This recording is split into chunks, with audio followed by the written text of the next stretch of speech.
The crystal chandelier cast dancing shadows across the mahogany boardroom table as I adjusted my navy blazer for the third time in 10 minutes. The quarterly family meeting at Blackstone Manufacturing was supposed to be routine, just another gathering where Uncle Richard would update us on company performance while reminding everyone why he'd been the undisputed leader for the past 28 years. But something felt different today. Maybe it was the way the board members kept glancing at their phones, or how my cousin David had avoided eye contact since I'd arrived. Whatever it was, the tension in the room was thick enough to cut with a knife. I'd love to know which corner of the globe you're watching from. And if this story speaks to you, make sure to subscribe. Tomorrow's video is one you absolutely can't miss. Shirley, honey, you're fidgeting, my mother whispered from the seat beside me, her perfectly manicured hand gently touching my arm. This is just a formality. Your uncle has everything under control, as always. I forced a smile and nodded, though my stomach churned with unease. At 32, I'd attended enough of these meetings to know the drill. Uncle Richard would present impressive financial figures, discuss expansion plans, and subtly remind everyone that Blackstone Manufacturing, the company my grandfather had built from nothing in 1952, was thriving under his steady leadership. The family would nod approvingly, ask a few softball questions, and then we'd all adjourn for dinner at the country club. But today felt different. Today was Uncle Richard's official retirement announcement. The boardroom door opened with a soft click, and Uncle Richard strode in with his characteristic confidence. At 65, he still commanded attention effortlessly. Silver hair, perfectly styled, expensive suit tailored to perfection, and that practiced smile that had charmed clients and intimidated competitors for nearly 3 decades. Behind him followed the usual entourage, his executive assistant, Margaret, CFO, William Patterson, and several other senior executives I recognized but rarely spoke with. "Good afternoon, everyone," Uncle Richard said, his voice carrying the authority that came from years of unquestioned leadership. "Thank you all for being here on such short notice. I know some of you had to rearrange your schedules." He settled into his chair at the head of the table, and I noticed how naturally everyone else fell silent. Even my father, Thomas Blackstone, who technically owned 30% of the company as the founder's younger son, deferred to his older brother's presence. The family dynamics had been established decades ago, and nobody seemed inclined to challenge them. "Before we begin," Uncle Richard continued, opening the leather portfolio in front of him, "I want to address the elephant in the room. As you all know, I'll be turning 66 next month, and Helen and I have been talking about spending more time at the lake house. We've postponed this conversation long enough." My heart began to race. This was it, the moment we'd all been anticipating and dreading in equal measure. Uncle Richard's retirement would trigger a massive shift in company leadership, family dynamics, and power structures that had remained unchanged since I was a child. "The transition has been carefully planned," he said, his eyes scanning the room before settling on my cousin David.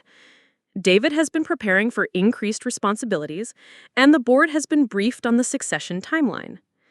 David straightened in his chair, trying to project confidence despite the nervous energy I could see in his posture. At 32, he'd been working at Blackstone Manufacturing since college graduation, steadily climbing the corporate ladder under his father's guidance. The family had always assumed he'd eventually take over, though nobody had ever explicitly discussed the details. "However," Uncle Richard continued, and something in his tone made my chest tighten, Uncle Richard had a talent for delivering criticism wrapped in praise, a technique he'd perfected during decades of corporate diplomacy. "The manufacturing industry is changing rapidly," Uncle Richard said, his voice taking on the lecturing tone I remembered from childhood family dinners. "Digital integration, supply chain optimization, sustainability requirements. These aren't just buzzwords anymore. They're operational necessities that will determine which companies survive the next decade." He paused to take a sip of water, and I found myself holding my breath. Uncle Richard rarely discussed industry challenges in family meetings. Usually, he preferred to focus on success stories and positive projections that reinforce confidence in his leadership. David has done excellent work in operations management, he continued, and I saw my cousin's shoulders relax slightly. Uncle Richard had a talent for delivering criticism wrapped in praise. Which brings me to a broader question about family involvement in company leadership. And his gaze moved around the table before landing squarely on me. Some family members have chosen career paths that don't align with traditional business development. While I respect individual choices, leadership requires focus, commitment, and expertise that can only be developed through dedicated professional experience. My cheeks began to burn as I realized the conversation was shifting in my direction. For the past 8 years, I'd been working in technology consulting, helping companies modernize their operations and integrate digital solutions. The work was challenging and fulfilling, but I'd always been careful not to discuss it in detail during family gatherings. Uncle Richard had a way of dismissing anything that didn't fit his narrow definition of legitimate business experience. Surely, he said, and his tone carried that familiar mixture of condescension and disappointment that I'd learned to recognize during childhood. You've had some interesting experiences in the technology sector, but consulting work doesn't provide the kind of comprehensive business foundation that leadership requires. The words hit me like a physical blow, even though I'd been expecting some version of this conversation for years. Uncle Richard had never hidden his skepticism about my career choices, but hearing him dismiss 8 years of professional development in front of the entire family and board felt particularly brutal. Running a manufacturing company requires understanding production schedules, inventory management, client relationships, regulatory compliance, and financial planning, he continued, his voice gaining momentum as he warmed to his theme. It requires the ability to make decisions that affect hundreds of employees and millions of dollars in revenue. It requires experience with the daily realities of industrial operations, not theoretical knowledge about computer systems. I wanted to respond, to explain that technology consulting involved exactly those kinds of complex business challenges.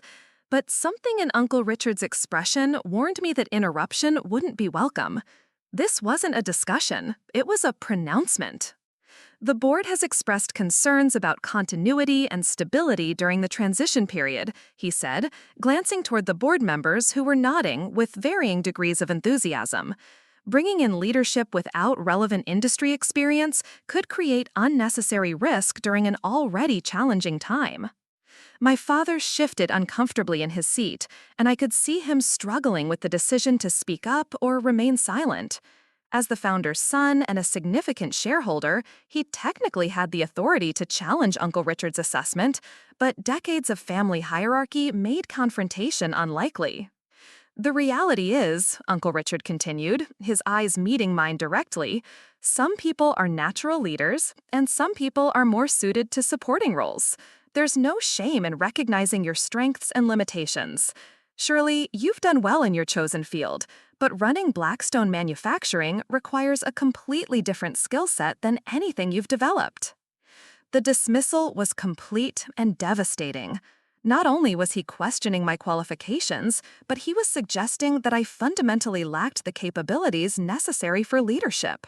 The worst part was hearing him deliver this assessment in front of people whose opinions mattered to me, family members who'd watched me grow up, board members who'd known me since childhood.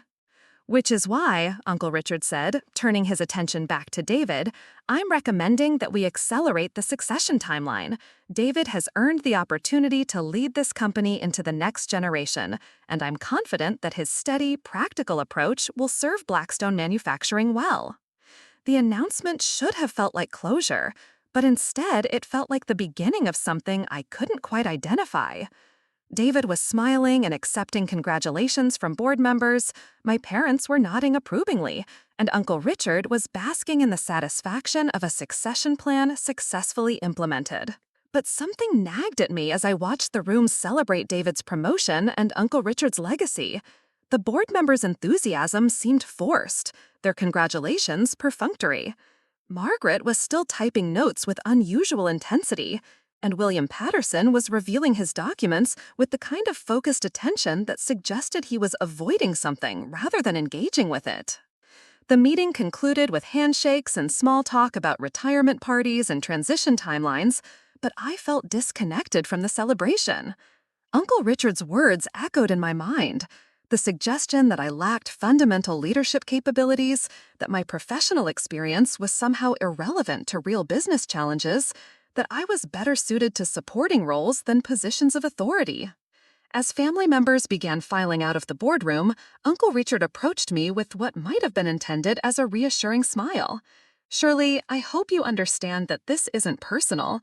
You're a bright girl, and I'm sure you'll continue to do well in your consulting work, but running a family business requires different qualities than what you've developed." The words stung more than I wanted to admit, partly because they echoed doubts I'd been harboring about my own capabilities, and partly because they came from someone whose opinion had shaped my understanding of success since childhood. Uncle Richard had always been the family's measure of business acumen, the person everyone turned to for advice about career decisions and professional development.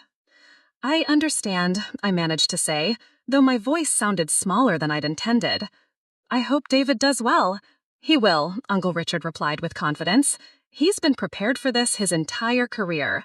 Sometimes the best thing family members can do is recognize where they fit and support those who are positioned to lead."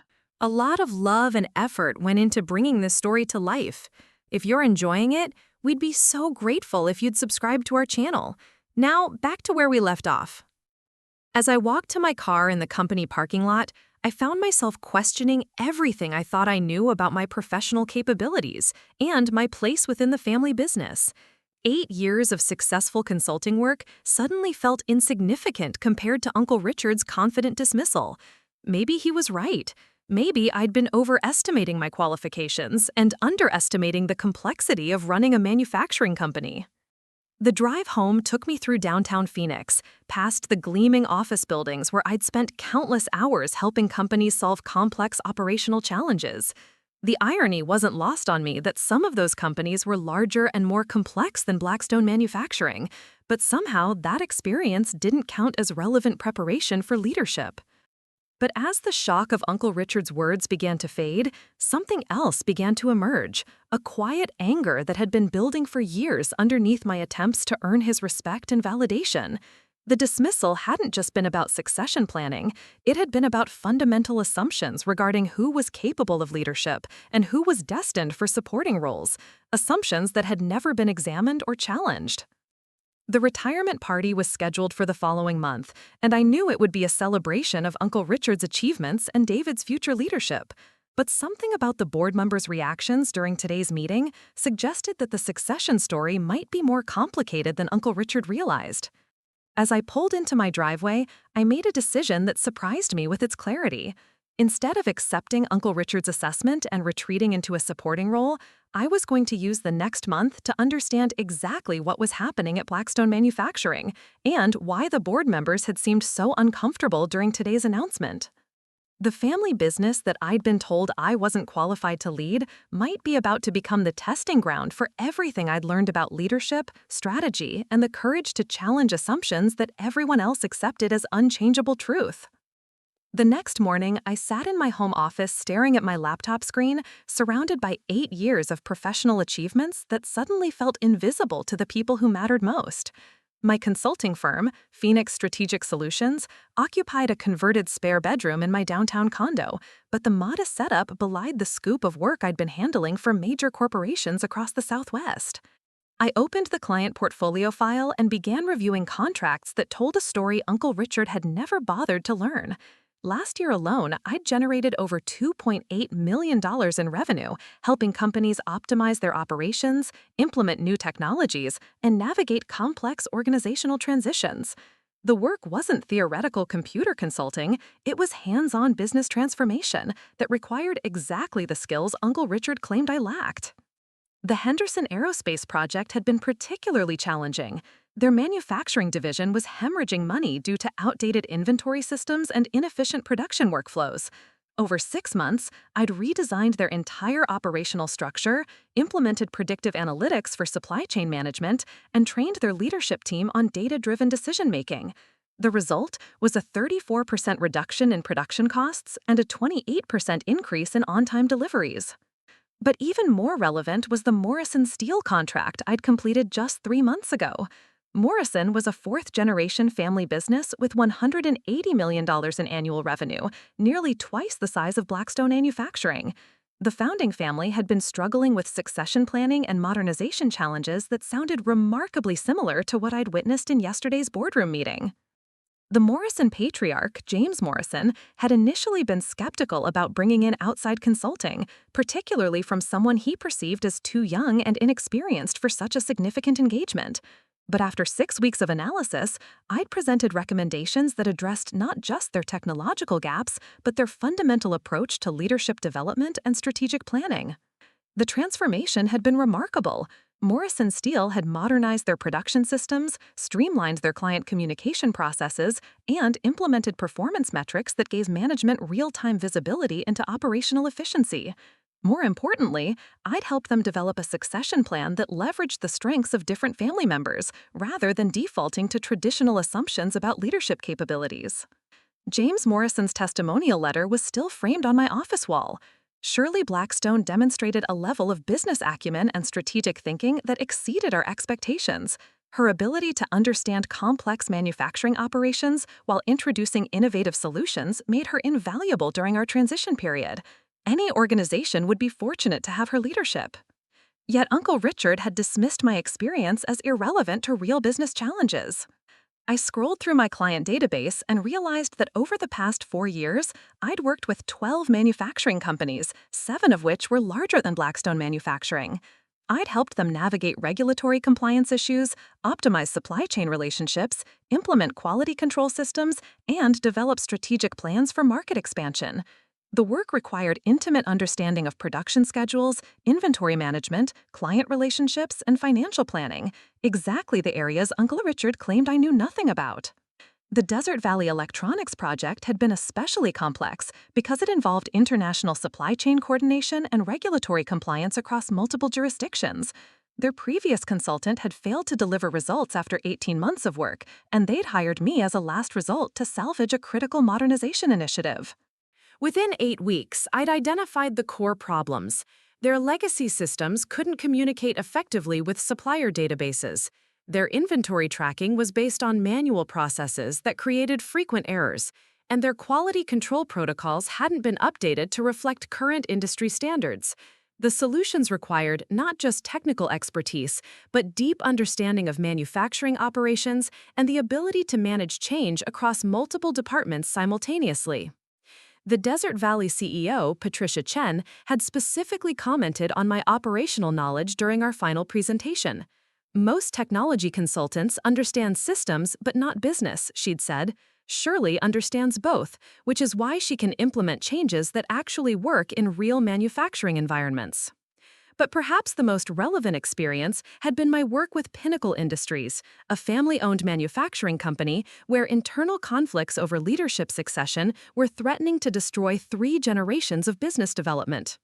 The founding family was divided between traditional approaches and innovative strategies, with different factions advocating for completely incompatible visions of the company's future.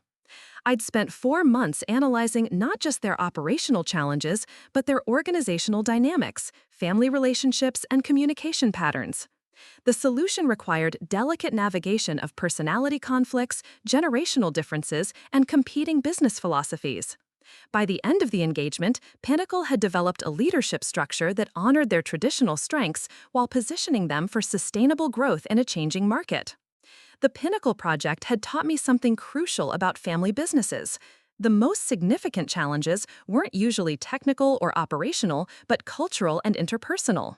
Success required understanding how family dynamics affected business decisions, how generational differences influenced strategic thinking, and how to build consensus among stakeholders with different comfort levels regarding change and innovation. Looking at my track record, I realized that I'd been unconsciously preparing for exactly the kind of leadership challenge that Blackstone Manufacturing was facing. Every client engagement had taught me something about the intersection of family dynamics, operational efficiency, and strategic planning. Every successful project had built capabilities that were directly relevant to the succession crisis Uncle Richard thought I was unqualified to address. The financial records told an even more compelling story. Phoenix Strategic Solutions had grown from a startup with $50,000 in first-year revenue to a consulting firm that competed successfully against established players like McKinsey and Deloitte for mid-market engagements. I'd built a team of 12 specialists, developed proprietary methodologies for organizational assessment, and created intellectual property that other consulting firms were now licensing for their own client work.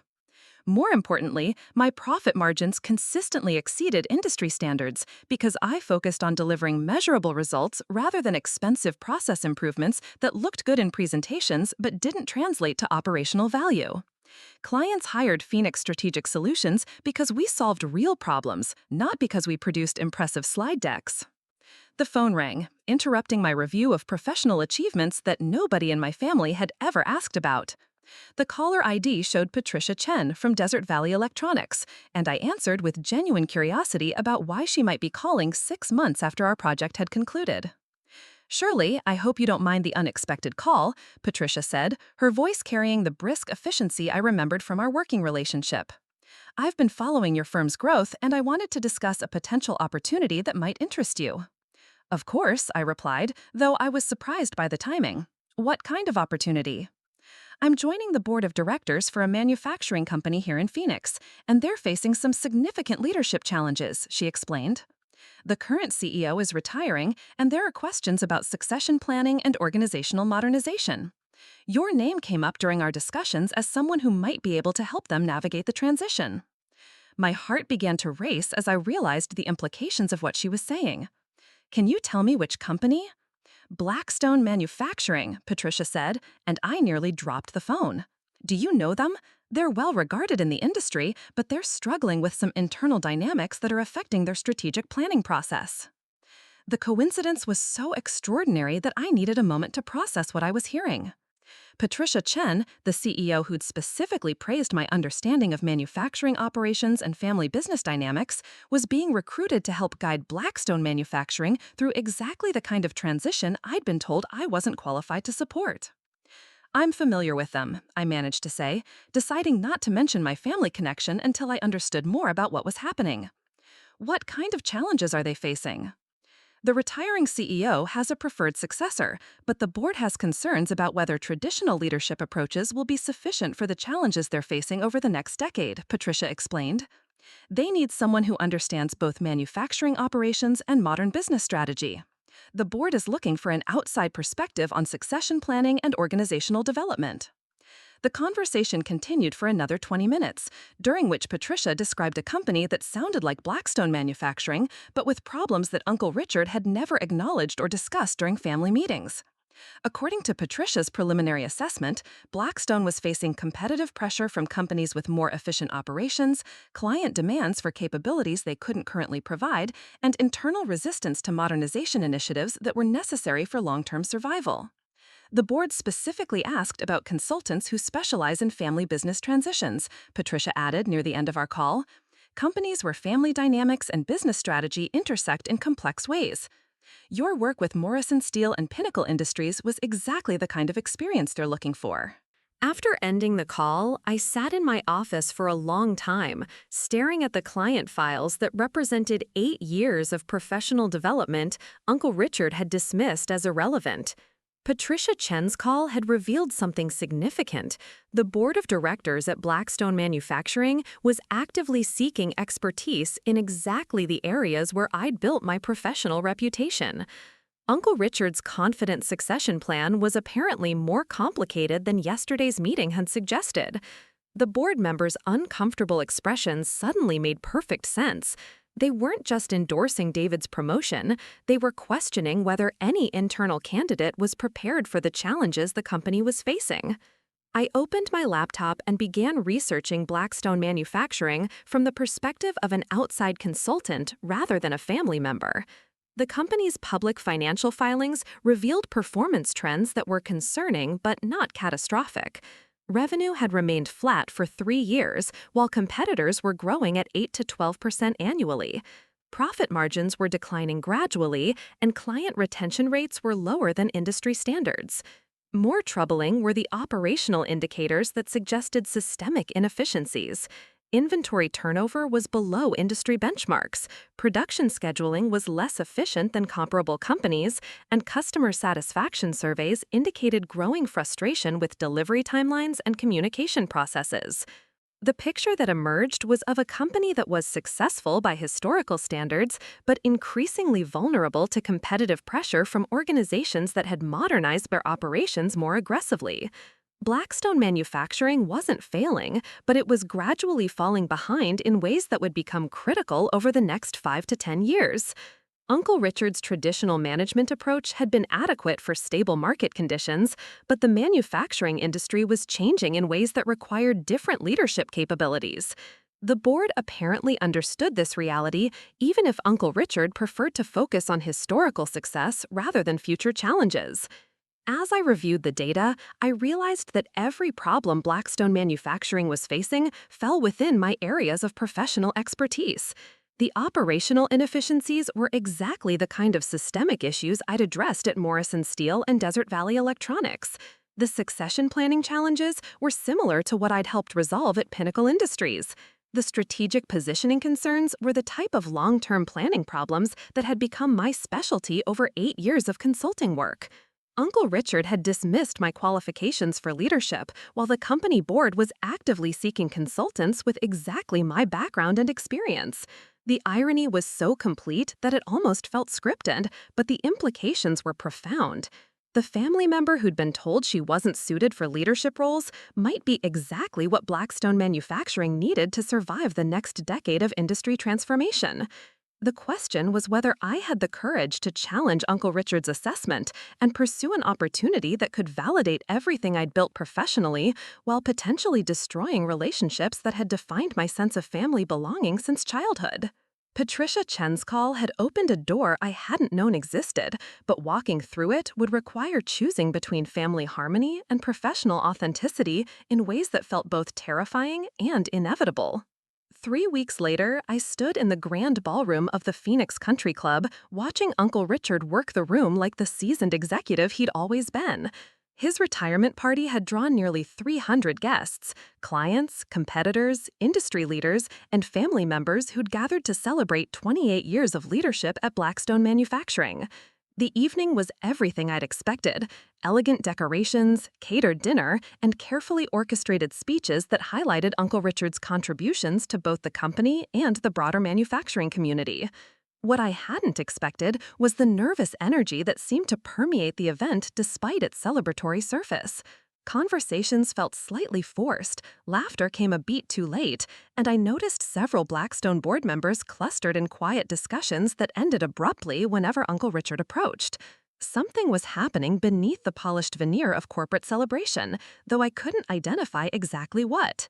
I'd spent the 3 weeks since Patricia Chen's phone call researching Blackstone Manufacturing more thoroughly than I'd ever studied any consulting client. The deeper I dug, the more convinced I became that Uncle Richard's retirement was occurring at a critical inflection point for the company. Market conditions were shifting, competitive pressures were intensifying, and technological disruption was accelerating in ways that would require fundamental changes to how Blackstone operated. Yet tonight's celebration seemed designed to reinforce continuity rather than acknowledge the need for transformation. David had been officially announced as the new CEO 2 weeks ago, and his brief remarks during tonight's program focused on maintaining Blackstone's traditional strengths rather than addressing future challenges. The disconnect between what the company needed and what it was planning felt increasingly stark. "Shirley, you look lovely tonight," my mother said, appearing beside me with a champagne flute and that slightly anxious smile she wore at formal events. "Your father and I are so proud of how well you're handling everything. Not everyone gets selected for leadership roles, but supporting David's transition will be a wonderful experience for you." The comment stung more than I'd expected, particularly because it revealed how completely my parents had internalized Uncle Richard's assessment of my capabilities. 3 weeks of reflection had convinced me that my professional experience was not only relevant, but potentially crucial for Blackstone's future success. Yet my own family continued to see me as someone who needed to find meaningful ways to support other people's leadership rather than develop my own. Thank you, I replied, keeping my voice neutral despite the frustration building beneath the surface. I'm sure David will do his best. The carefully qualified response seemed to satisfy my mother, who moved on to discuss seating arrangements and dessert selections with the focused intensity she brought to social logistics. I excused myself and wandered toward the bar, hoping to find a quiet corner where I could observe the evening's dynamics without feeling obligated to participate in conversations about David's bright future and Uncle Richard's impressive legacy. That's when I noticed William Patterson, Blackstone's CFO, standing near the entrance with an expression I'd never seen before. William was typically unflappable during corporate events, the kind of financial executive who projected calm competence regardless of circumstances. But tonight he looked genuinely troubled, checking his watch repeatedly and scanning the room as if expecting someone who hadn't yet arrived. My curiosity was interrupted by the sound of heels clicking across the marble floor near the ballroom entrance. The conversation volume began to decrease gradually, the way it does when something unexpected captures collective attention. I turned toward the disturbance and saw a woman in her early 50s entering the ballroom with the kind of confident stride that suggested she was accustomed to commanding rooms full of important people. She was impeccably dressed in a charcoal business suit that managed to be both professional and elegant, with silver jewelry that caught the light as she moved. Her dark hair was pulled back in a sophisticated style that framed intelligent eyes and a slight smile that seemed to suggest she knew something the rest of us didn't. Most importantly, she moved through the crowd with the unmistakable bearing of someone who held significant authority and wasn't intimidated by social situations where everyone else was trying to impress each other. The woman's entrance created a ripple effect throughout the ballroom as conversations paused and heads turned to follow her progress. I watched several Blackstone executives straighten their postures and adjust their ties, the kind of unconscious behavior that occurs when people suddenly realize they're in the presence of someone whose opinion matters more than they'd anticipated. William Patterson's expression shifted from troubled anticipation to something that looked like relief mixed with apprehension. He moved toward the woman with purposeful steps, extending his hand in greeting while speaking words I couldn't hear from across the room. Their brief conversation appeared intense but cordial, and I noticed William gesturing toward Uncle Richard, who was still engaged in animated discussion with a group of longtime clients near the head table. "Who is that?" I asked my cousin David, who had materialized beside me with a champagne flute and an expression of mild confusion. "I have no idea," he replied, following my gaze toward the woman who was now accepting introductions from several board members. "She wasn't on the guest list this morning, and Margaret would have mentioned if we were expecting any last-minute VIPs. Maybe she's a client representative or someone from one of Dad's industry associations." But even as David offered rational explanations, something about the woman's presence suggested she was more than just an unexpected guest paying respects to a retiring executive. The way board members were gravitating toward her, the intensity of their conversations, and the careful attention she was receiving from people who typically reserved such deference for major clients or regulatory officials indicated that her appearance at Uncle Richard's retirement party was significant in ways that weren't immediately obvious. Margaret, Uncle Richard's longtime executive assistant, appeared at my elbow with the kind of efficient discretion she'd perfected during 15 years of managing corporate events and family gatherings. "Excuse me, Shirley," she said quietly, her voice carrying an unusual note of urgency. "Could I speak with you privately for a moment? There's something I think you should know before the evening progresses much further." The request was unexpected enough that I followed Margaret toward a quieter corner of the ballroom without questioning her motives. Margaret had always been professionally cordial during family events, but we'd never had reason for private conversations about anything more substantive than catering preferences or schedule coordination. "I probably shouldn't be telling you this," Margaret began, glancing around to ensure we weren't being overheard. "But given what's been happening over the past few weeks, I think you deserve to understand what's really going on tonight." My heart began to race as I realized that Margaret's unusual behavior was connected to the mysterious woman whose entrance had shifted the evening's energy in ways that seemed both subtle and profound. The woman who just arrived is Dr. Patricia Chen, Margaret continued, her voice barely above a whisper. She was recently appointed to Blackstone's board of directors, though the announcement hasn't been made public yet. She's here tonight because the board requested her presence during Mr. Richards' retirement celebration. The information hit me like a physical blow. Patricia Chen, the CEO who'd praised my manufacturing expertise and called 3 weeks ago about consulting opportunities at Blackstone Manufacturing, was now a board member at my family's company. The coincidence was so extraordinary that I needed a moment to process the implications of what Margaret was telling me. Dr. Chen has been conducting what the board is calling a strategic assessment of Blackstone's leadership transition, Margaret continued, her expression suggesting she understood the significance of what she was revealing. There have been numerous meetings over the past month that Mr. Richard hasn't been included in, and several board members have expressed concerns about the succession timeline and strategic direction. The pieces of a puzzle I hadn't realized existed began falling into place with startling clarity. The board members' uncomfortable expressions during last month's family meeting suddenly made perfect sense.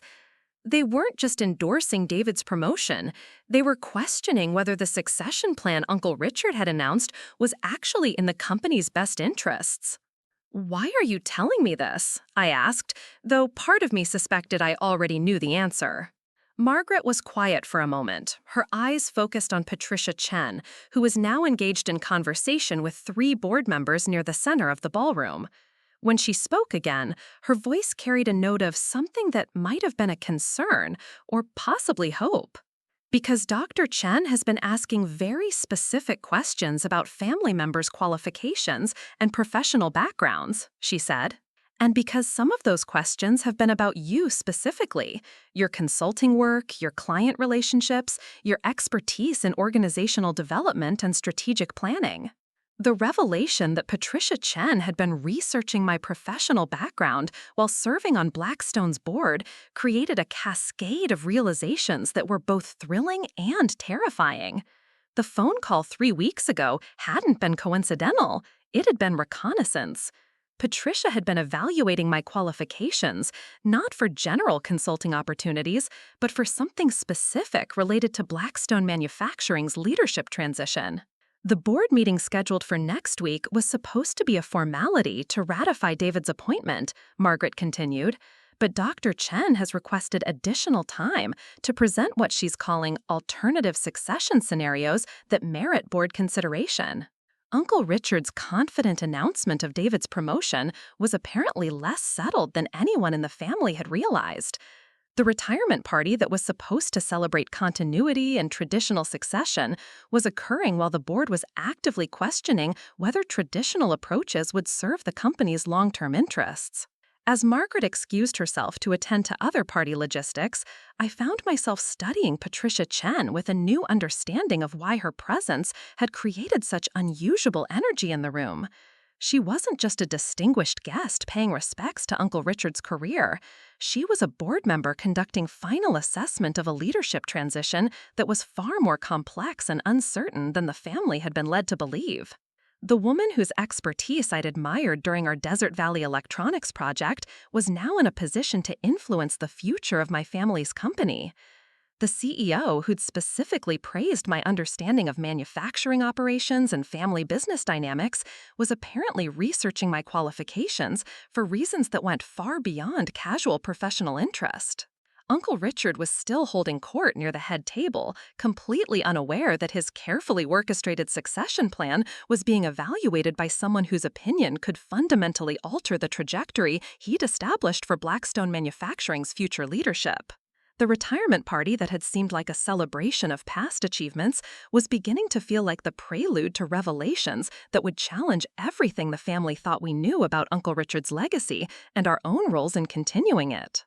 20 minutes after Margaret's startling revelation, I watched Patricia Chen navigate the retirement party with surgical precision, engaging key stakeholders in conversations that appeared casual but felt strategically orchestrated.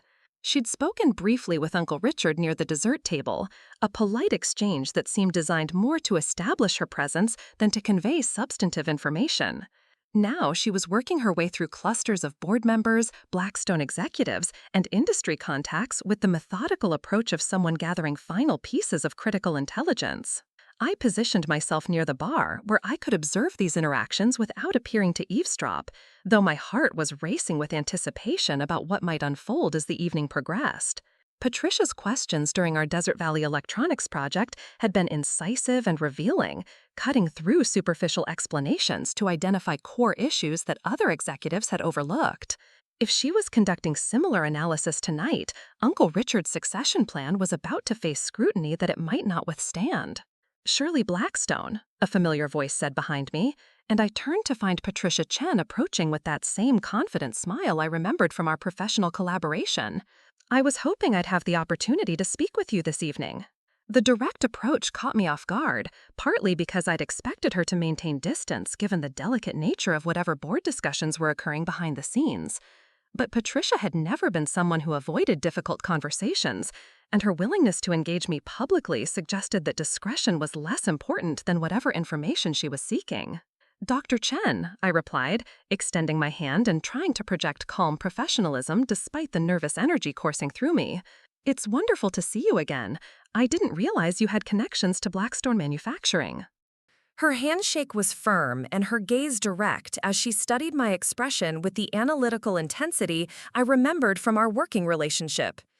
"I was recently invited to join the board of directors," she said, her tone carrying a subtle emphasis that suggested the invitation had been motivated by specific circumstances rather than routine expansion. "Your family's company has an impressive history, though they're facing some interesting strategic challenges." The word interesting coming from Patricia Chen was loaded with meaning. During our Desert Valley project, she'd used the same term to describe operational problems that required immediate attention and systematic solutions. Her assessment of Blackstone's challenges as interesting suggested she'd identified issues that went beyond normal business fluctuations. "I've been learning quite a bit about those challenges recently," I replied carefully, unsure how much I should reveal about my own research into Blackstone's competitive position and operational efficiency. The manufacturing industry is certainly evolving rapidly. Patricia's smile became more pronounced, and I recognized the expression she wore when conversations were heading in directions she found professionally valuable. "Indeed it is, which is why I've been particularly curious about your consulting work. Your expertise in organizational transformation and family business dynamics seems directly relevant to the kinds of changes that successful manufacturing companies need to implement." The comment was clearly an opening for deeper discussion, but I was acutely aware that we were surrounded by family members, board members, and company executives who might interpret any substantive conversation between us as significant. Uncle Richard was still visible across the room, though he seemed focused on his own discussions rather than monitoring my interactions with unexpected guests. "I appreciate the kind words," I said, "though I imagine tonight is more about celebrating Uncle Richard's achievements than discussing industry transformation strategies." "Actually," Patricia replied, lowering her voice slightly while maintaining her professional demeanor, "tonight might be exactly the right time for such discussions. The board has been reviewing Blackstone's strategic positioning quite thoroughly, and we've identified some areas where outside expertise could prove valuable." The carefully chosen words sent a thrill of anticipation through me, though I tried to maintain neutral expression despite the growing realization that this conversation was heading toward territory that could fundamentally alter my relationship with both my family and their company. "What kind of areas?" I asked, genuinely curious about Patricia's assessment, while also wondering how much she was willing to reveal during a public social event. Patricia glanced around the ballroom briefly, ensuring that our conversation remained private despite the crowd of potential listeners surrounding us. When she spoke again, her voice carried the authoritative tone she used when presenting critical analysis to executive audiences. "Blackstone Manufacturing has solid fundamentals, good client relationships, efficient production capabilities, strong financial management," she began. "But they're operating with systems and strategies that were designed for market conditions that no longer exist. Their competitive advantage is eroding gradually, and without systematic modernization, they'll find themselves increasingly vulnerable to companies that have embraced more innovative approaches." The assessment aligned perfectly with my own research, though hearing it articulated by someone with Patricia's credibility made the situation feel more urgent and consequential. She was describing problems that I'd spent 8 years learning to solve, challenges that fell squarely within my areas of professional expertise. The succession planning process has been particularly concerning, she continued. The current leadership transition seems based more on family expectations than strategic assessment of what capabilities the company needs going forward. The criticism was diplomatic but pointed, and I realized that Patricia was sharing board-level concerns that directly challenged Uncle Richard's confident announcement of David's promotion. The family meeting where I'd been dismissed as unqualified for leadership roles had apparently been followed by boardroom discussions that questioned whether anyone in the current succession plan was prepared for the challenges ahead. From my research, Patricia said, her eyes meeting mine directly, you've built exactly the kind of expertise that companies like Blackstone need to navigate successful transitions. Your work with Morrison Steel and Pinnacle Industries demonstrates sophisticated understanding of both operational modernization and family business dynamics. The specific references to my client work confirmed that Patricia had been conducting thorough due diligence on my professional background, which meant our conversation 3 weeks ago had been part of a systematic evaluation process rather than coincidental networking. She'd been assessing my qualifications for something specific related to Blackstone manufacturing. The board has been discussing whether Blackstone might benefit from bringing in leadership with more contemporary business experience, she continued, someone who understands both traditional manufacturing operations and modern strategic planning approaches. Before I could formulate a response, William Patterson appeared beside us with an expression that suggested urgency despite his attempts to project casual social interaction. Dr. Chen, he said, with a slight nod in my direction, I'm sorry to interrupt, but several board members were hoping to speak with you before the evening's program concludes. We have some timeline considerations that might require your input. The interruption felt significant rather than coincidental, and I suspected that William's appearance was related to whatever board discussions had been occurring throughout the evening. Patricia's conversations with various stakeholders had apparently reached some kind of conclusion that required immediate consultation. Of course, Patricia replied, then turned back to me with an expression that seemed both professional and personal. Shirley, I hope we can continue this conversation soon. I have a feeling there are opportunities ahead that might interest you considerably. As she moved away with William, I remained near the bar trying to process the extraordinary implications of what had just occurred. Patricia Chen had essentially confirmed that Blackstone's board was questioning the current succession plan while simultaneously suggesting that my professional qualifications were directly relevant to the company's strategic needs.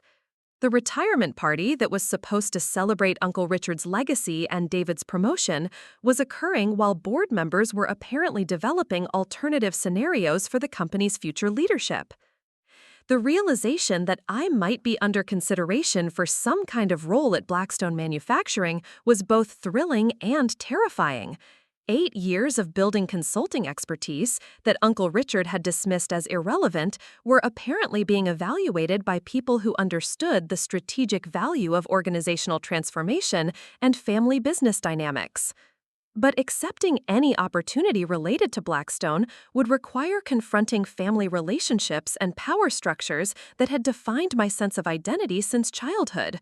Uncle Richard had made his assessment of my capabilities abundantly clear, and challenging that assessment would mean choosing professional authenticity over family harmony in ways that felt both necessary and potentially destructive. Across the room, I could see Uncle Richard accepting congratulations and well wishes from longtime colleagues and industry contacts.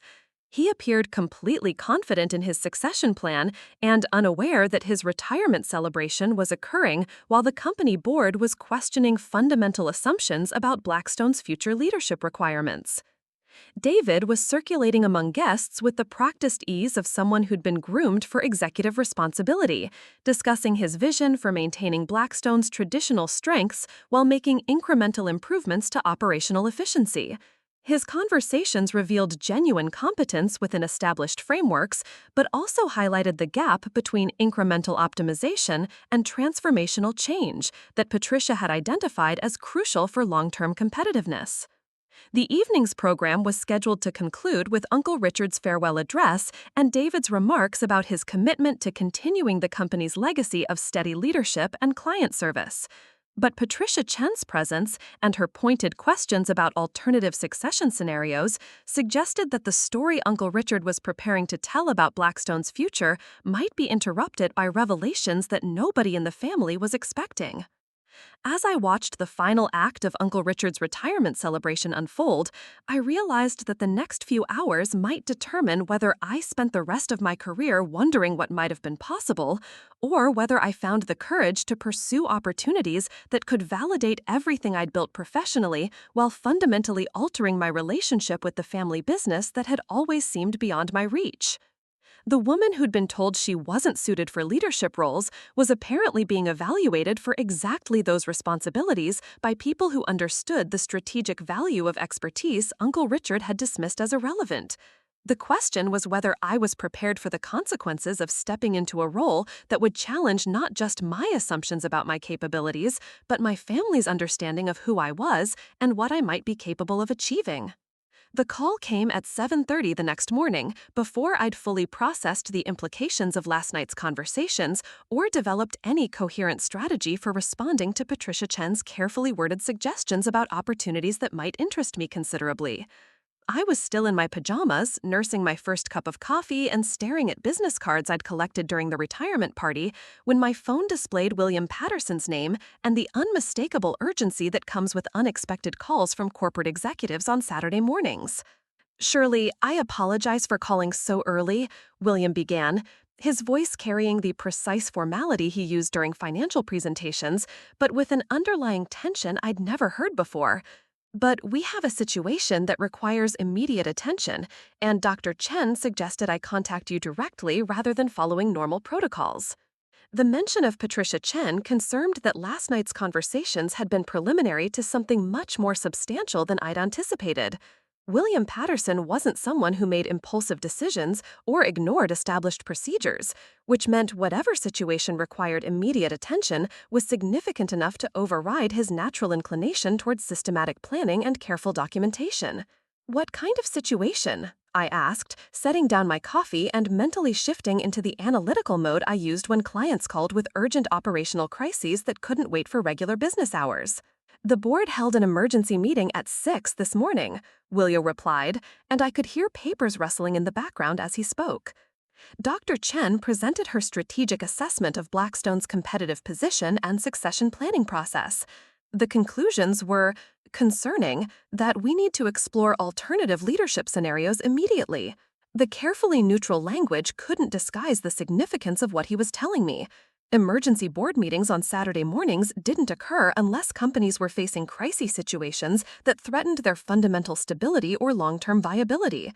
Patricia Chen's strategic assessment had apparently revealed problems serious enough to require immediate intervention rather than gradual transition planning. "The board has authorized Dr. Chen to approach you about accepting the position of Chief Executive Officer effective immediately," William continued, and the words hit me with such force that I nearly dropped the phone. "We understand this is an unusual situation, but the competitive pressures and operational challenges we're facing don't allow for extended transition timelines." Chief Executive Officer! The title that Uncle Richard had told me I was fundamentally unqualified to pursue was being offered by the same board that had endorsed his assessment just 3 weeks ago. The professional recognition I'd been seeking for 8 years was being presented as an emergency solution to problems that traditional succession planning couldn't address. "William," I managed to say, though my voice sounded distant even to me, "are you telling me that the board wants me to replace David as CEO? Because that seems like exactly the kind of family conflict that would be devastating for everyone involved." "The board's primary responsibility is to the company's shareholders and long-term viability," he replied with the diplomatic precision that came from years of managing sensitive corporate communications. Personal relationships and family expectations are important considerations, but they can't override strategic necessity when the company's future is at stake. The conversation continued for another 20 minutes, during which William outlined the board's concerns about Blackstone's market position, competitive vulnerabilities, and the gap between David's qualifications and the capabilities required for successful organizational transformation. His assessment was thorough, objective, and devastating in its implications for Uncle Richard's succession planning and the family's assumptions about David's readiness for executive leadership. Dr. Chen will call you within the hour to discuss specifics, William concluded, but I wanted you to understand that this isn't a consulting engagement or advisory position. The board is prepared to offer you full executive authority to implement whatever changes you believe are necessary for Blackstone's long-term success. After ending the call, I sat in my kitchen for several minutes, trying to process the extraordinary turn of events that had transformed me from family disappointment to CEO candidate in less than 12 hours. The professional validation was everything I'd hoped for, but accepting the position would require confronting family relationships and power dynamics in ways that felt both necessary and potentially destructive. My phone rang again 47 minutes later, and Patricia Chen's voice carried the crisp efficiency I remembered from our most challenging project discussions during the Desert Valley Electronics engagement. Surely, I hope William's call this morning provided adequate context for what we're about to discuss, she began without preamble. The board's assessment of Blackstone's situation is that we need a leadership transition immediately, not over the extended timeline your uncle had planned. Patricia, I replied, using her first name deliberately to establish that our conversation was between professional colleagues rather than board members and potential candidates, I need to understand exactly what you discovered during your strategic assessment that made the board conclude that emergency leadership change was necessary. Her explanation was comprehensive and alarming. Blackstone Manufacturing was losing market share to competitors who had modernized their operations more aggressively, particularly in areas like supply chain optimization, customer relationship management, and digital integration. Client satisfaction surveys revealed growing frustration with delivery timelines, communication processes, and the company's ability to adapt to changing requirements. Most critically, 3 major clients were actively evaluating alternative suppliers because Blackstone couldn't provide capabilities they needed for their own growth initiatives. Your uncle built a solid foundation, Patricia said, but he's been managing decline rather than driving growth for the past 18 months. The traditional approaches that worked during stable market conditions are inadequate for the competitive environment we're facing now. The assessment confirmed everything I'd suspected during my own research, but hearing it articulated by someone with Patricia's credibility made the situation feel urgent in ways that demanded immediate action rather than gradual transition planning. The board specifically wants someone who can implement comprehensive organizational transformation while maintaining operational stability, she continued. Your consulting experience with similar companies makes you uniquely qualified for exactly this kind of challenge. The formal offer was extraordinary: CEO position with full executive authority, compensation package that reflected the urgency and complexity of the role, and board support for whatever changes I believed were necessary to restore Blackstone's competitive position. Patricia's presentation was designed to make acceptance feel like both professional opportunity and moral obligation to the company's employees and shareholders. I accept, I said, the words coming out with surprising clarity despite the complexity of emotions swirling beneath the surface. But I need the board's commitment that they'll support the changes we implement even when they create temporary disruption or require significant initial investment. You have that commitment, Patricia replied immediately. The board understands that transformation requires short-term sacrifice for long-term sustainability. We're prepared for whatever implementation timeline you believe is necessary. The conversation shifted to logistics and immediate priorities: public announcement of the leadership change, communication strategy for employees and clients, transition planning for critical operations, and timeline for my first board presentation on strategic direction. Patricia's systematic approach to crisis management was both reassuring and sobering as I began to understand the scope of challenges that would require immediate attention. The announcement will be made Monday morning, she said. We'll frame it as a strategic decision to accelerate modernization initiatives rather than a response to operational problems. David will be offered a senior operational role that leverages his manufacturing expertise while allowing you to focus on strategic transformation. The diplomatic approach to managing family dynamics was appreciated, though I suspected that Uncle Richard's reaction to my appointment would be explosive, regardless of how carefully the news was communicated. The man who dismissed my qualifications 3 weeks ago was about to learn that the company board had chosen me over his carefully groomed successor. After ending the call with Patricia, I spent the rest of Saturday morning preparing for what would be the most challenging professional transition of my career. The consulting work had taught me how to analyze problems and develop solutions, but CEO responsibilities would require me to implement changes while managing stakeholder relationships, employee concerns, client expectations, and family dynamics that consulting engagements never demanded. The first call I made was to my assistant at Phoenix Strategic Solutions, asking her to begin the process of transitioning my consulting clients to other firms or temporary suspension of services. The business I'd built over 8 years would need to be set aside while I focused entirely on Blackstone's transformation challenges. The second call was more difficult. My parents, who deserved to hear about my appointment from me rather than discovering it through Monday's public announcement. My mother answered with the cheerful tone she used for weekend family conversations, completely unprepared for news that would challenge everything she thought she understood about my career trajectory and professional capabilities. "Mom, I need to tell you something important about Blackstone Manufacturing," I began, searching for words that would prepare her for information that felt surreal even to me. "The board has offered me the position of Chief Executive Officer, and I've accepted." The silence that followed lasted long enough that I wondered if the call had been disconnected. When my mother finally spoke, her voice carried confusion and disbelief that suggested she was struggling to process information that contradicted fundamental assumptions about my place within the family business hierarchy. "Surely, honey, are you sure you understood what they offered you? Because CEO is the position David was supposed to accept, and I can't imagine the board would make such a dramatic change without discussing it with your uncle first." The conversation that followed required me to explain Patricia Chen's strategic assessment, the board's concerns about competitive pressures, and the gap between traditional succession planning and the capabilities required for organizational transformation. My mother listened with growing amazement as I described 8 years of consulting achievements she'd never understood and board discussions that had apparently been occurring without Uncle Richard's knowledge or input. By Sunday evening, the news had reached every member of our extended family through phone calls that ranged from congratulatory to bewildered to openly skeptical about whether I was prepared for executive responsibility. Uncle Richard's reaction, when it came, was everything I'd expected. Anger about being excluded from board discussions, frustration about his succession plan being overturned, and genuine confusion about how someone he'd dismissed as unqualified had been selected over his carefully prepared candidate.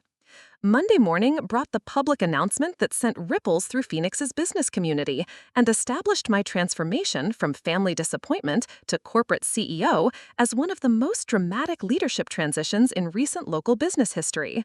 The press release emphasized my consulting expertise and strategic planning experience while diplomatically noting that David would continue in a senior operational role that leveraged his manufacturing knowledge. The first day in my new office was a whirlwind of meetings with department heads, client calls, employee briefings, and strategic sessions that confirmed Patricia Chen's assessment while revealing additional challenges that would require systematic attention over the coming months. Every conversation reinforced my conviction that Blackstone needed comprehensive transformation rather than incremental improvements, but also highlighted the complexity of implementing change within an organization where many employees had worked under Uncle Richard's leadership for decades. The woman who'd been told she'd never run the company was now responsible for its survival and growth in an increasingly competitive market. The family member who'd been dismissed as unqualified for leadership roles was now making decisions that would affect hundreds of employees and millions of dollars in revenue. The professional recognition I'd been seeking for 8 years had finally arrived, but with responsibilities that would test every capability I'd developed and some I was still learning to master. 6 months into my tenure as CEO of Blackstone Manufacturing, I stood before the quarterly board meeting with presentation slides that told a story of transformation so dramatic that even I was surprised by the speed and scope of the changes we'd accomplished. The conference room that had witnessed Uncle Richard's dismissive assessment of my capabilities was now the setting for results that validated every decision the board had made in selecting me over traditional succession planning. The numbers spoke for themselves with undeniable clarity. Revenue was up 18% compared to the same quarter last year, driven primarily by 3 major new client contracts that had been secured through capabilities we developed during our modernization initiative. Customer satisfaction scores had improved by 34%, reflecting the impact of streamlined communication systems, enhanced service delivery protocols that addressed frustrations clients had been experiencing for years. Most significantly, our operational efficiency metrics showed improvements that were being studied by industry analysts as examples of successful transformation in traditional manufacturing environments. Production scheduling is now optimized through predictive analytics that reduced waste by 22% while improving on-time delivery rates to 96%, the highest in company history. The supply chain optimization project alone has generated cost savings of $2.3 million this quarter, I explained, to the board members who were reviewing the detailed performance reports with expressions ranging from impressed to astonished. By implementing real-time inventory tracking and automated reorder protocols, we've eliminated the stockout issues that were causing client dissatisfaction while reducing carrying costs by 15%. Patricia Chen nodded approvingly from her position at the conference table, her expression reflecting satisfaction with vindication of the strategic assessment that had led to my appointment. The emergency board meeting that had seemed so risky 6 months ago was now viewed as decisive leadership that had prevented Blackstone from falling further behind more innovative competitors. The client retention initiatives have been particularly successful, I continued, advancing to slides that showed contract renewals and expansion agreements that would have been impossible under our previous operational framework. Henderson Aerospace not only renewed their manufacturing contract, but expanded it to include components we couldn't have produced efficiently 6 months ago.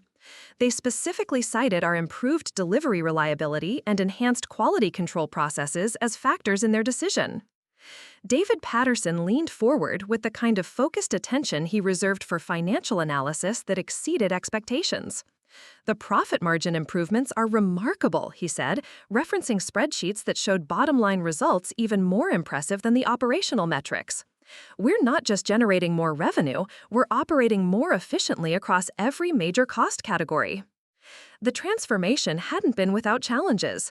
Implementing new systems while maintaining production schedules had required careful coordination and extensive employee training that tested everyone's patience and adaptability. Some longtime employees had struggled with technological changes that required different approaches to familiar tasks, and a few had chosen early retirement rather than adapt to modernized workflows. But the resistance had been manageable because the benefits became visible quickly enough to build momentum for continued change. When employees saw that new systems made their daily work more efficient and less frustrating, when clients began praising improvements they could experience directly, when quarterly bonuses reflected company performance that exceeded previous benchmarks, skepticism transformed into support for additional modernization initiatives. The employee satisfaction surveys show interesting trends, I explained, displaying data that revealed how organizational culture had evolved during the transformation process. Initial resistance to change has been replaced by enthusiasm for continued improvement initiatives. 78% of employees now report feeling more confident about the company's long-term stability compared to 41% in surveys conducted before the modernization began. The cultural transformation had been as important as the operational changes. Uncle Richard's management style had emphasized stability and predictability, which created security but also stagnation. Our new approach balanced respect for institutional knowledge with embrace of innovation, encouraging employees to contribute ideas for improvement rather than simply following established procedures. David had adapted to his new role as Vice President of Operations with grace that surprised me and competence that validated the board's decision to retain his expertise within a modified organizational structure. His deep understanding of production processes had been invaluable during system implementations, and his relationships with longtime employees helped smooth transitions that might otherwise have created disruption. The coordination between strategic planning and operational execution has been seamless, I noted, gesturing toward David, who was presenting the operational metrics portion of our quarterly report. Having leadership that combines innovation with institutional knowledge has allowed us to implement changes without losing the manufacturing expertise that remains our core strength.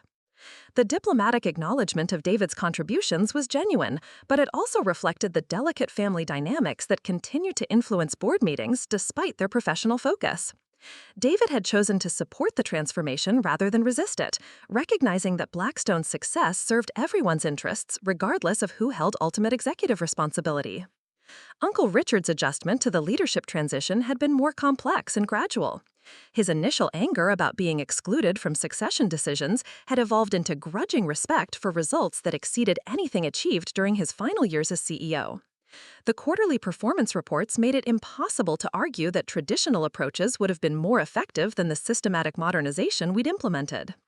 I should mention, Patricia Chen interjected during the discussion of client relationships, that several industry publications have contacted me about featuring Blackstone as a case study in successful family business transformation. The Harvard Business Review is particularly interested in how we managed to implement comprehensive change while maintaining operational stability. The external recognition was gratifying, but more important was the internal validation that came from employees, clients, and stakeholders who were experiencing the benefits of transformation directly. The consulting expertise that Uncle Richard had dismissed as irrelevant to manufacturing leadership was now being studied by other companies facing similar challenges. After the board meeting concluded, I returned to my office to find a handwritten note that had been delivered during the presentation. The elegant script was immediately recognizable as Uncle Richard's distinctive penmanship, though the content was unlike anything he'd written to me before. "Surely," the note began, "I've been reviewing the quarterly reports and thinking about the conversation we had during my retirement announcement. I was wrong about your qualifications, and more importantly, I was wrong about what qualifications matter for leadership in the current business environment." The admission was more than I'd expected from someone who'd spent decades building authority through confidence in his own judgment. Uncle Richard's willingness to acknowledge error represented genuine personal growth rather than grudging acceptance of circumstances beyond his control. "The results you've achieved in 6 months exceed what I accomplished during my final 2 years as CEO," the note continued. "More significantly, you've positioned Blackstone for continued growth in ways that my traditional approaches couldn't have achieved. The board made the right decision, and I should have recognized your capabilities years ago." The letter went on to apologize specifically for the dismissive comments he'd made during the family meeting where David's succession had been announced. Uncle Richard acknowledged that his assessment had been based on limited understanding of my professional experience and narrow assumptions about what capabilities were necessary for manufacturing leadership. "I hope you'll consider having dinner with Helen and me next weekend," the note concluded. "I'd like to hear more about your strategic plans for Blackstone's future, and I owe you a conversation that recognizes your expertise rather than questioning it." The invitation represented a fundamental shift in family dynamics that had been established during my childhood and reinforced through decades of subtle dismissal and conditional approval. Uncle Richard's request to discuss strategy as professional colleagues rather than senior family members advising junior relatives marked acknowledgement that my appointment hadn't been honorary or temporary. That evening brought a phone call from my mother, whose voice carried excitement and pride that had been absent during previous conversations about my career achievements. "Surely, honey, your father and I just finished reading the article about Blackstone in the Phoenix Business Journal," she said, referring to a feature story that had highlighted our quarterly results and transformation initiatives. "We had no idea that your consulting work involved such complex business challenges. The reporter described you as one of the most innovative manufacturing executives in the Southwest." The recognition from local business media was satisfying, but hearing genuine pride in my mother's voice was more meaningful than external validation. For 32 years, she'd worried about my unconventional career choices and encouraged me to pursue more traditional paths that offered greater security and social recognition. Now she was beginning to understand that innovation and risk-taking had led to achievements that conventional approaches couldn't have produced. The article mentioned that other companies are trying to recruit you for similar transformation projects, she continued. Are you planning to stay with Blackstone long-term, or might this be a stepping stone to even bigger opportunities? The question reflected assumptions about ambition and career progression that felt increasingly irrelevant as I settled into leadership responsibilities that matched my capabilities and interests. The CEO position wasn't a stepping stone to something better. It was the professional home I'd been seeking without fully realizing what I was looking for. I'm planning to stay, I replied, understanding for the first time that the family business I'd been told I wasn't qualified to lead had become the platform for demonstrating everything I'd learned about strategic thinking, organizational development, and the courage to challenge established assumptions about how manufacturing companies should operate. 6 months after accepting an emergency appointment to a position Uncle Richard had declared me unfit for, Blackstone Manufacturing was thriving under leadership that combined respect for tradition with embrace of innovation. The family member who'd been dismissed as lacking fundamental business capabilities was now recognized as exactly the kind of strategic thinker that modern manufacturing companies needed to remain competitive.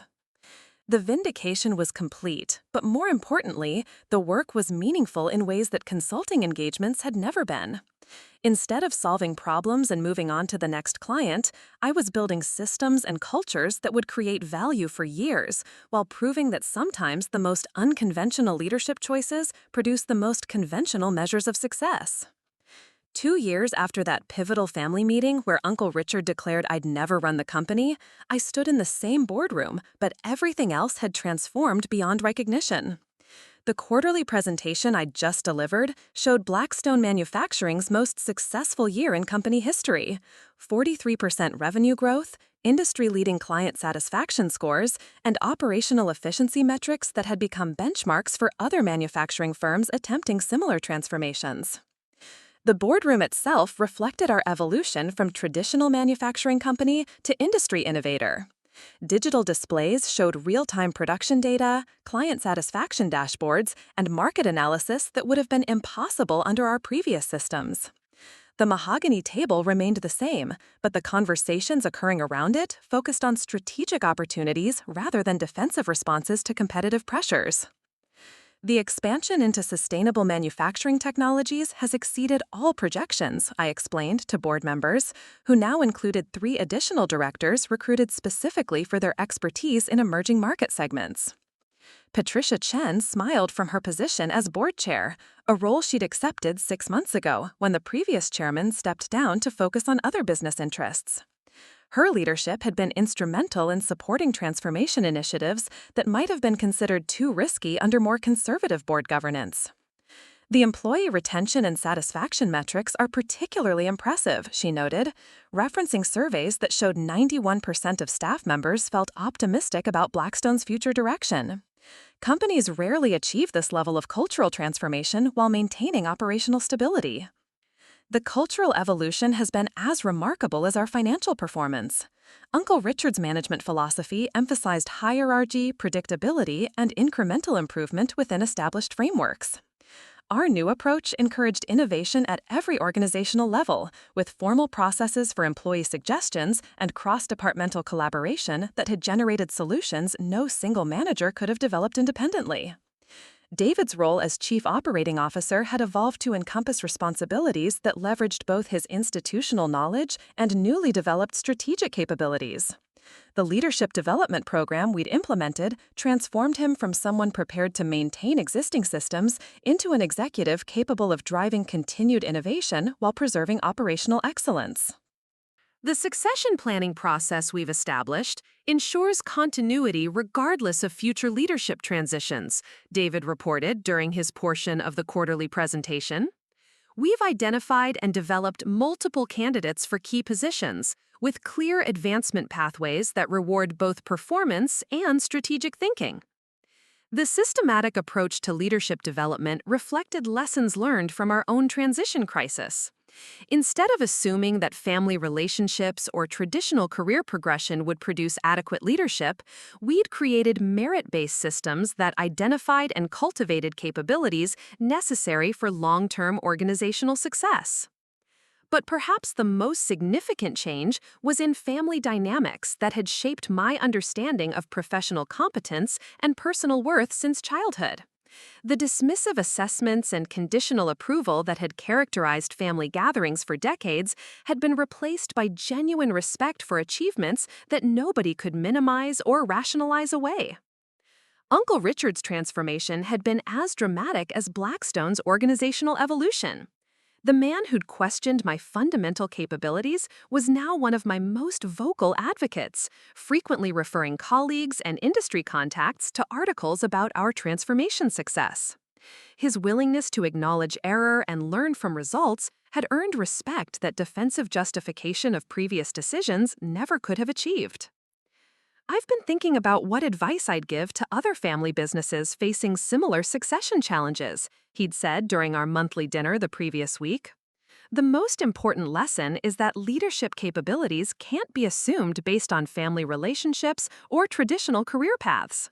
Sometimes the most qualified person is the one whose experience doesn't fit conventional expectations. The admission represented complete reversal of assumptions that had influenced 3 decades of family business decisions.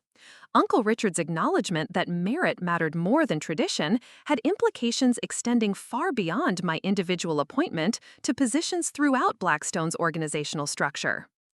My parents' adjustment to my professional success had been more gradual but equally profound. The mother who'd worried about my unconventional career choices was now proudly sharing articles about Blackstone's achievements with friends and neighbors.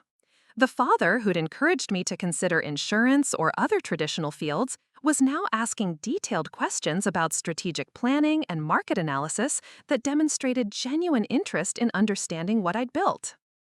"We never really understood what you were accomplishing with your consulting work," my mother had admitted during a recent family dinner.